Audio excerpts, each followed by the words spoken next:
I was always proud to tell people I was Samoan, and I got a chance to explain where I come from, and then see other Samoans. I saw many who were enlisted, crew chiefs that worked the airplanes that I was flying, and it made me proud to be able to do that. It gave me incentive to keep going when it was really hard.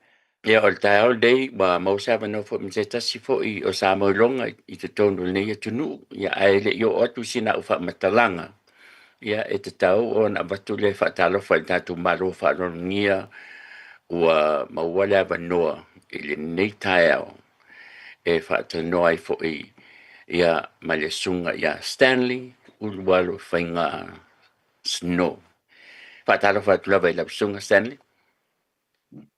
Talofa Ken, aftai mo le avanoa lenei.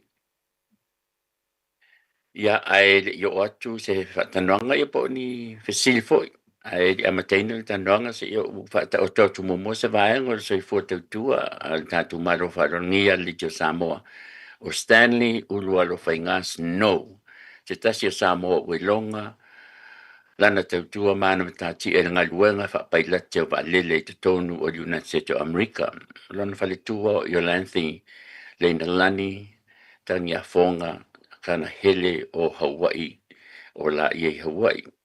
Nei umai lana o maulunga I Panning High School I tasiva fituono. E lana whailonga maulunga I le Bachelor of Science mai le BYU Provo o le Justice Administration a maina I le Aerospace Studies. O lana whailonga o le Masters of Aeronautical Science na moa maile I le Embry-Riddle Aeronautical University. O lea Universite pite te lea I tonu United States of America. I suenga whapitoa mō pailate ma waalele. Sa Stan ma whaatumsili o waalele Boeing, o le Boeing, Director of Boeing Flight Training mo le Hawaiian Airlines. Sa fo'i ma pule sili o le ave waalele mo United Airlines mo le tolus fultasi tau sanga na tau tuai I le fo'i company tele.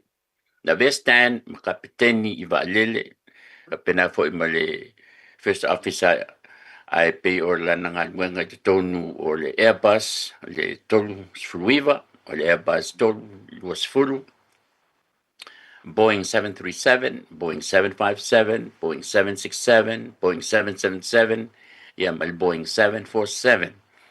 Ia o msalo e tele ia vaalele na uo ia le tautua ia ma le ngaluenga fo'i ia lea Samoa I longa. Tolu sfuru tausanga na tautua ai I vai ngā awa United States of America le Air Force masa avea ma pailate o isi va le ta ua o vai ngā awa le Air Force al United States of America e le F-15, A-10, AT-38, C-130, KC-135 misi nao na I lisi laiti e le umal tele o va le wo ia le anga vaa o le sunga I Stan. O le F-15 pe ona uta ua tusa ma le afe ono se lau le afe val se lau maila I le tūlano na sawa. Mai o mai lava I le so e le ifaya ina lava I se taua le F-15 talu ona whaonga I le Air Force al United States of America. Sa avea fo Stan ma whaya onga pailate ave vaalele al Air Force I se taimi. Sa avea fo I ma whaya onga po professor mai le Universite Utah Valley University I mta opu tau ave vaalele. Sa momo mua lea ua ia umia pine ta ua US Force Pilot Wings. O le tele o taimi sa anga lua ai. Nei lalo I lana va inga le silia ma le lua afe 5 selau pailate ave vaalele ale atunu ule nei. O nisi nao vaanga matati ana ausia le nei yalo Samoa ia po le susunga ia Stan Ulualofaiga Snow. E wile. Pe on tu atu ia se sausamnoanga a mata la sunga Stan mo le mamalo le atunu ala fa fonga mai e pule la vo oile ngana fa nga po le ngana fa Britania po le ngana fa Samoa. Fa whakaiken, anga ele malosilo anga fa Samoa o te whainganga papalangi. Yes, go ahead. Okay. Thank you for the opportunity to be able to be able to participate in this radio show. I know it's being broadcast from so many places. I'm in Utah, Yet I believe it's been broadcast in Hawaii and Samoa and New Zealand. And so I'm It's grateful for the worldwide. opportunity. I I I had a good career in aviation, and it was it was my dream as a child to fly airplanes. As I grew up in California. I was a second generation Samoan. We had a large community in Carson, but there were no pilots. There were Samoan, and so as I grew older, I felt like that might not be the type of profession I should seek because I had no role models. But things worked out in time. I was able to uh, go to college and met some recruiters that told me that I just had to pass the test, and so the first time I took the test, I failed. I was good enough to be a Marine officer, but not a Marine pilot. But they said just keep trying, and over time, things worked out. I had a wonderful career. When I went to the Air Force, I was the first Samoan to go through pilot training, and my dream was to be a fighter pilot. And when I got to the point in training where it was real difficult, I realized that I came this far and I couldn't give up now just because it was hard. So when I earned my wings, my mom was there, and she was very proud of me. And I know when I was in college, I was before returned to school, I was in Samoa, and I spoke with the Speaker of the House, and I told him what my goals were, and he told me they would support me, and so I knew I had the people in Samoa and the leaders in Samoa that knew that I was venturing into a new horizon, and with their support, it was hard for me to quit when it got hard, uh, and so I was able to enjoy a wonderful career. Um, I spent 30 years in the Air Force. As you mentioned, the airplanes that I flew, I had a chance to be an instructor, uh, teaching fighter pilots how to fly tactical uh, missions, and then I had the chance to do some combat missions myself when the time came for us to deploy. Uh, I was hired by United Airlines, and one of my first airplanes was the DC-10 and the 747, and I got the chance to fly many airplanes and became a captain in many of the airplane fleets that we have. That's the thing that was most important for me though was not that I got there, but to show the way for others to be able to pursue that career if it was their desire. Since then, there's been three other Samoans that have graduated from pilot training, and I helped a Tongan girl from Hawaii who will become the first F-22 pilot uh, in the Hawaii Air National Guard. And there are many Samoans now that are flying uh, because they know that they can do it. Um, I was able to work with a few that just asked me, "What do I need to do?"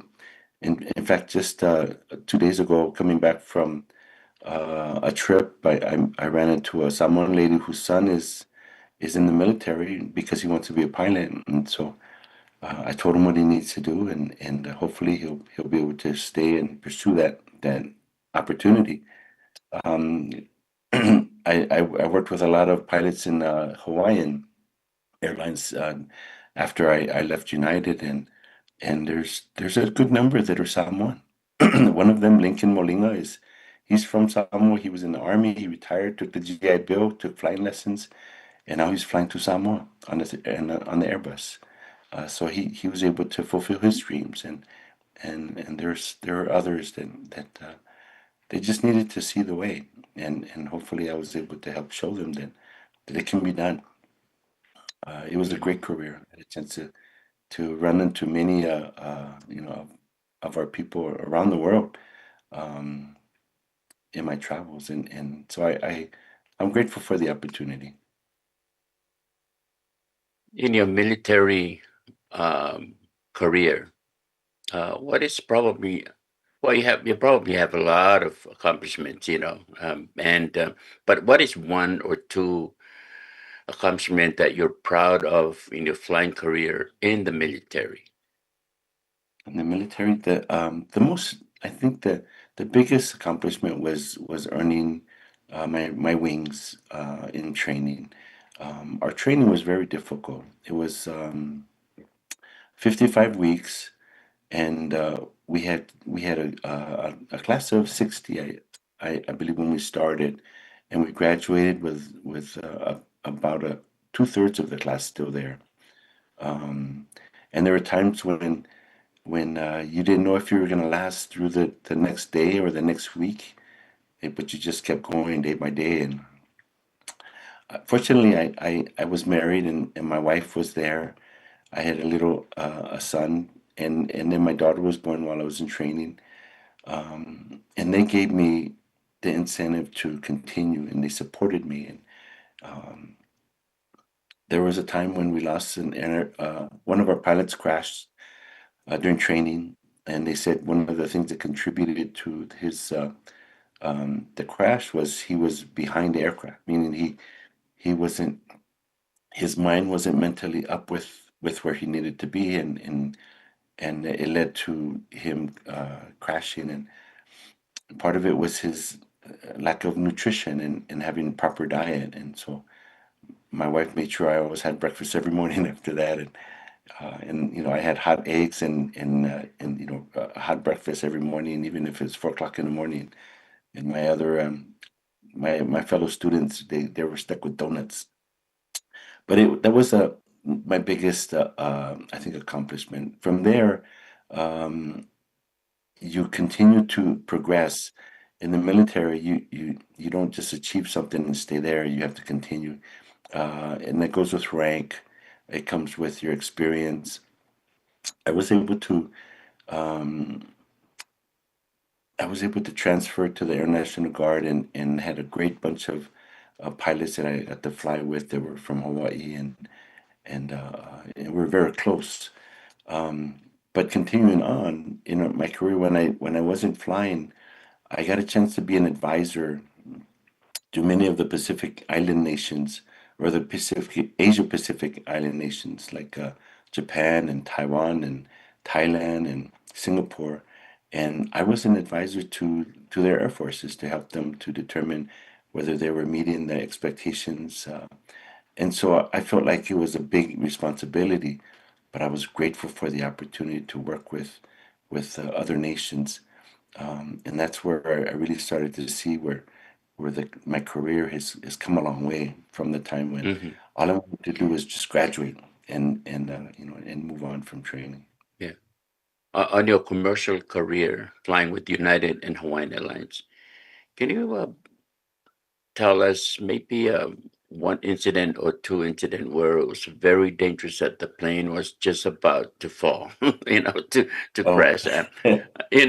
Can you take us there? Because I um, know you don't go out, and announce to the passenger, just hold on, we're not going to go anywhere. But can you explain to us? Because some of us, when the plane rocks back and forth, and we're all panic, and maybe you can tell us also how to think, in times like when you panic, so that we can stay calm. okay. One of the things that they train us really hard in the simulators. We go through every possible emergency. And that's what they train us for in the airlines and as well as the military. Whether it's a bad turbulence or an engine problem or a fuel problem or even a medical problem. And we go through different scenarios where, say, you're in the South Pacific and something happens, you immediately transition to, okay, what's our next plan? Where do we go?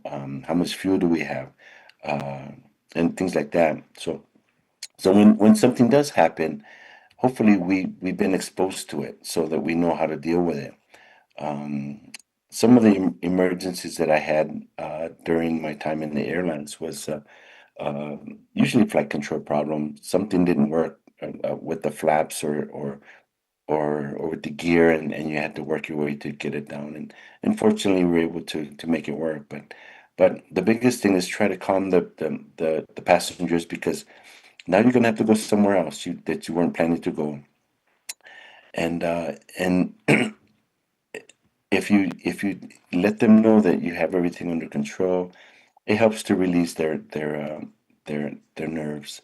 I remember one time we came in, and we had a stuck flap, and we had to come in really land really fast, which is real tricky, because if you land too hard and you're really fast, you'll blow the tires, and which could lead to other things, other problems. And fortunately, it was a nice smooth landing. And then when we cleared the runway, everyone's clapping and they're happy. So the biggest thing is just try to let the we call it being transparent. You let the passengers know that, hey, we have this problem, but we're taking care of it. We're in contact with our operations, and this is where we're going to go because it's the safest airport for now. And so those things, they happen from time to time, and we train hard to be able to know how to handle it and to be able to manage it uh, without hopefully injuring anyone.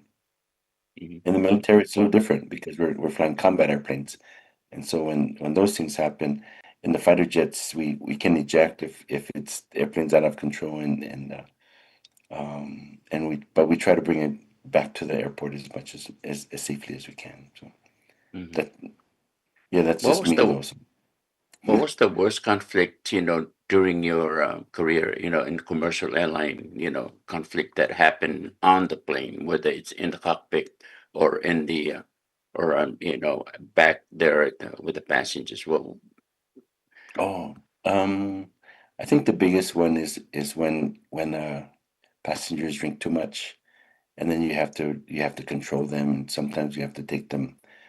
You have to land the airplane before you intend to, because the passengers are out of hand. The flight attendants do a really good job of trying to manage the situation and bring it down. mhm, So we've done that from time to time, but and then we have medical mhm. situations too, where sometimes we have to land early because somebody's really injured or Ha- having a heart attack. have you dealt with a drunk co-pilot in the past? No, Like, no, okay. no, I mean, I know you don't drink, but co-pilot. no, we have pretty strong rules, and if there's any indication that somebody's been drinking, usually we go from the hotel, and then we'll go to the airport, and in the van or in the taxi or the shuttle, if somebody's drinking, you can tell, you can smell it. And if Okay, that happens, we don't fly. We okay. cancel the we Mhm. cancel we cancel that pilot and get them help. But Yeah, it's never happened with me at United or Hawaiian. thank you. Probably my last question. Somebody who's out there listening, especially a young student who want to do what you're doing, Mhm. or what you did, being an airplane pilot. What's your advice? What do you think he needs to do to prepare for that world and for that work? Okay, good question. Um, the first thing I would recommend is to go fly in an airplane, and there's a lot of flight schools in all over the country and throughout the world where they'll take them on a flight so they can see what it's like to fly into control an airplane. If they land and they like it, then they usually really like it. If they land and they're sick, they'll probably never fly again. And so I Mhm. tell them, go fly and see what it's like and see if you like it. And then once they do, if they like it, then I tell them, okay, now take a look at the opportunities with flight schools. And then I ask them, what type of pilot do you want to be? Do you want to be military or commercial? Most people, they want to be at least that I've come across, want to be commercial pilots. If you want to Mhm. be a military pilot in the U.S., then you need a bachelor's degree, so you need to be able to get that. And but the flying experience is the big thing. So try to work to get the private pilot's license. There's different programs for financial aid that are available that may be available for them that they qualify for. I want to I had a thank you friend of very mine. much for your time. Oh, Yeah. welcome. No, go ahead, Stanley. I had a friend of mine, uh, Fawina. He was a customer service agent at Hawaiian. Then he became a flight attendant at United. And when I was working in the chief pilot's office, he came into my office and asked me, how can he become a pilot? And so I told him what he needed to do and a couple of options that might be available for him. And he did that. He took the time. He had to separate from United, but he got started. He got his first commercial pilot or private pilot, and then his commercial pilot, and uh, and he kept in touch with me for the few years that he was doing it. And now he's a captain at United Airlines, and Yes, he's yes. flying I for them. interviewed him, I think last year, for you. Yeah, I yeah, wanted to thank you so much, Stanley Ulualofaiga Snow. I know you're a busy man, so I don't want to take too much of your time, but I wanted to thank you so much for allowing us to talk with you today. And let me give you these final moments for you to have final thoughts, and I want to thank you for coming. okay. Thank you, Ken. Final thoughts. I throughout my career, I was always proud to tell people I was Samoan, and I got a chance to explain where I come from, and then see other Samoans. I saw many who were enlisted, crew chiefs that worked the airplanes that I was flying, and it made me proud to be able to do that. It gave me incentive to keep going when it was really hard. Um, my my biggest desire is what I experienced was meant to be shared with the next generation, so that they can see that no matter what they want to do, even not just being a pilot, but whatever career they choose, they can do it. It may not be easy, but if they stick with it and they work hard, they can do it. Sometimes we have obstacles. Sometimes it's us. Sometimes it's our family because we have responsibilities to our families. But if their families realize the benefits that they will receive because of the sacrifices and the support that their children are making to try to accomplish these careers, they will be blessed because of that. And so Hmm. I tell them, go for it. Don't tell yourself you cannot do something because I've seen people all over the world, and they've worked hard, and it's their hard work that got them to succeed, and they can do it. Malo. I didn't do it because I was smart. I did it because I didn't give up. Faafetaitele Stanley Ulualofaiga Snow Senior. Thank you so much for allowing us to talk with you today. Faafetaitele Samoa il tanonga na malisunga Stanley Ulualofaiga Snow se tasi fo i Samoa po tama wailonga i fo i ringo Samoa te tono nei tunu i tūlanga o ave valele ia ma le company valele United fa pena fo mal Hawaiian Airlines. Ai mo taimine fo se upo sala la una malua mi vai tua tu la ina po tol tau tai fo taimi se lana tu yama. Ai mo taimine soifo.